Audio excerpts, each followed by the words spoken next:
परमात्मा ने जो किया अच्छा किया। एक अमीर व्यक्ति ने समुद्र में अकेले घूमने के लिए एक नाव बनवाई और छुट्टी के दिन वह नाव लेकर अकेले समुद्र की सैर करने निकल पड़ा। वह समुद्र में थोड़ा आगे पहुंचा ही था कि अचानक एक जोरदार तूफान आ गया। उसकी नाव पूरी तरह से तहस नहस हो गई, लेकिन वह लाइफ जैकेट के साथ समुद्र में कूद गया। जब तूफान शांत हुआ तब वह तैरता तैरता एक टापू पर जा पहुंचा, मगर वहां भी कोई नहीं था। टापू के चारों ओर समुद्र के अलावा कुछ भी नजर नहीं आ रहा था। उस आदमी ने सोचा कि जब मैंने पूरी जिंदगी में किसी का कभी बुरा नहीं किया तो मेरे साथ बुरा नहीं होगा।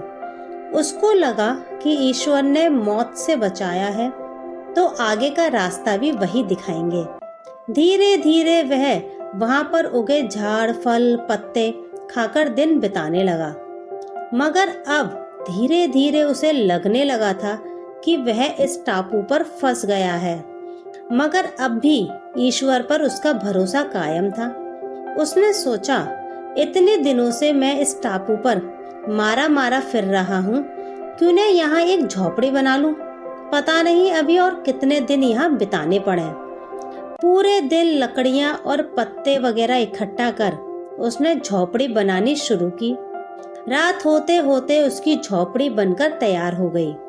अभी वह झोपड़ी के बाहर खड़ा होकर उसे देखते हुए सोच रहा था कि आज से झोपड़ी में सोने को मिलेगा, मगर अचानक से मौसम बदला और बिजली जोर जोर से कड़कने लगी और एक बिजली उसकी झोपड़ी पर गिर गई। उसके देखते ही देखते झोपड़ी जलकर खाक हो गई। यह देखकर वह व्यक्ति टूट गया। उसने आसमान की तरफ देखकर बोला, हे ईश्वर, ये तेरा कैसा इंसाफ है।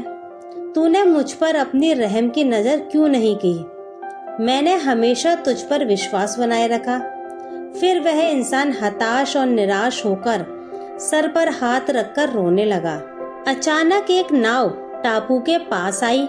नाव से उतरकर दो आदमी बाहर आए और बोले कि हम तुम्हें बचाने आए हैं। दूर से इस वीरान टापू पर जलती हुई झोपड़ी देखी तो लगा कि कोई उस टापू पर मुसीबत में है।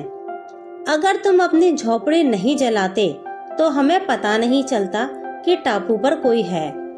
उस आदमी की आंखों से आंसू गिरने लगे।